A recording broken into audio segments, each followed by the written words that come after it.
Nessa aula, veremos como trabalhar com imagens HDR no Blender. É muito simples e conseguimos atingir resultados incríveis em nossos projetos.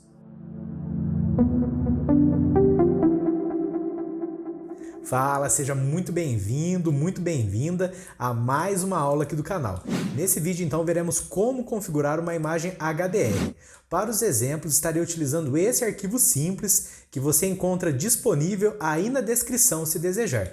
Aqui eu só criei essas esferas simples, tá? E atribuí um material para elas aqui na aba Material Properties, materiais simples mesmo, aqui um de vidro, aqui um material fosco, um de metal cromado, e um mais brilhante aqui, pode falar que é um plástico, né? E coloquei essa textura aqui na base. Então, um arquivinho simples, se você quiser, está disponível aí abaixo do vídeo, bacana? Aqui já podemos perceber que estamos tendo influências de uma imagem HDR, né? Eu estou no modo Material Preview, tá? Aqui, ó, Material Preview, se a gente mudasse para o modo sólido, a gente não tem influência nenhuma, nem de sombra, nem de luz, nem de reflexo, tá? Aqui eu estou com o modo Material Preview, bacana? Modo de exibição. Porém, se a gente mudar para o modo Rendered, olha só como é que está a nossa cena. Tá? Então, totalmente apagada. Inclusive, se a gente criar um ponto de luz aqui, eu vou pressionar o comando Shift-A, e aqui na seção Light, eu vou escolher aqui, pode ser uma luz no formato de sol mesmo.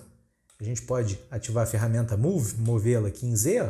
Olha só, a gente já tem uma iluminação, tá? A gente poderia até aumentar a força dela, só que a gente tem um resultado bem sem graça. Na maioria das vezes, quando desejamos trabalhar com cenas realistas, só utilizar esse recurso não é interessante. Bacana, então a gente pode deletar esse ponto de luz aqui, que eu usei como exemplo, vou voltar para o modo Material Preview, e olha só, então aqui a gente está conseguindo ter todas essas informações que eu falei para vocês, ó, de reflexo, então a gente pode visualizar aqui uma floresta, tá, um parque, a gente tem informações aqui e tudo mais. Estamos tendo essas influências por conta de uma imagem HDR. Tá? Por padrão, o Blender já nos traz algumas imagens HDR para exibição. Muita atenção, são para exibição, não são para o resultado final. Inclusive, a gente pode acessar aqui, quando a gente está com o modo Material Preview ativo, se a gente clicar nessa setinha aqui do lado, a gente vai ter acesso ao menu Viewport Shading. Tá? E aqui a gente consegue trocar essas imagens HDR. Ó, se eu clicar aqui, por exemplo, ó, a gente tem várias aqui de que a gente pode trabalhar. Eu vou escolher essa primeira aqui, olha só, os reflexos mudaram, né? Agora a gente tem uma cidade, tá? A gente tem várias influências. Clicar aqui novamente, vamos escolher outra. A gente tem um ambiente mais interno aqui, ó. Tá? Então a gente consegue escolher, que tem outras, ó. Vamos escolher essa outra aqui como exemplo. É muito importante quando a gente estiver trabalhando, né, com composição de projetos, para a gente explorar aqui essas imagens HDR, porque a gente pode definir uma que se enquadre de acordo com nossa necessidade. Olha só que bacana. Tá? E se a gente acessar aqui o menuzinho mais uma vez, e aqui no parâmetro Rotation, a gente consegue rotacionar a orientação dela. Lembrando que isso não vai interferir no resultado final, tá? É só uma pré-visualização, a gente consegue trocar, mas se a gente mudar para o modo Rendered, como já foi dito, a gente tem uma cena bem sem graça. Então, eu vou mostrar para vocês como baixar, tá, essa imagem HDR num site gratuito e como atribuí-la aqui no Blender de forma bem simples, bem rápida e prática, bacana? Eu estou com o meu navegador aberto com o site polyhidden.com. O link dele vai estar aí na descrição também. Nele a gente pode baixar texturas, pode baixar modelos, inclusive imagens HDR. Eu gosto bastante dele, tá? Se você não sabe como configurar texturas e tudo mais, eu tenho um vídeo completo. Eu estou disponibilizando aí na descrição também, caso você queira dar uma olhadinha depois. Bacana, agora a gente pode acessar aqui o Browse HDRIs para a gente ver a sigla. HDRI significa High Dynamic Range Image, que em português seria algo como imagem de grande alcance dinâmico. Com elas, como já dito, conseguimos ter influências do ambiente externo realista em nossos projetos. Tá? Então aqui eu cliquei só a título de exemplo, a gente pode escolher um aqui dentro. Tá? Vou escolher esse aqui, vou clicar com o esquerdo do mouse em cima, para a gente baixar. Tá? Para a gente fazer o download, basta a gente vir aqui na parte superior. Tá? Nesse primeiro botão, a gente consegue escolher a resolução da nossa imagem. Geralmente eu trabalho com 2K, tá? Que não é pesado, já é suficiente, me atende bem. Aqui a gente pode escolher o formato. Tá? Sempre escolha aqui HDR, para esse fim que a gente está vendo agora. E basta clicar aqui em download, então, para a gente fazer o download. O download já começou, é bem levinho, bem simples, ó, já foi baixado. Eu vou abrir aqui a pasta, Colei ela aqui na minha área de trabalho. Eu recomendo que você sempre cole ela na pasta do seu projeto, tá? Para você não perder a incorporação dela no projeto. Bacana? Eu vou voltar para o Blender. Aqui eu vou mudar para Workspace Shading, tá? Para a gente conseguir trabalhar com os materiais e tudo mais. Aqui de Object, eu vou mudar para o World, tá? Para a gente acessar as propriedades de mundo do nosso projeto. E aqui a gente precisa criar alguns nodes para conseguirmos incorporar a nossa imagem HDR que acabamos de baixar. Para isso eu vou pressionar o comando Shift-A, tá? Para a gente acessar o menu Add. E aqui na seção Texture, eu escolherei Environment Texture, tá? Textura de ambiente. Vou clicar com o esquerdo em cima aqui. A gente pode posicionar aqui e clicar com o esquerdo para confirmar. Eu vou aqui buscar em Open.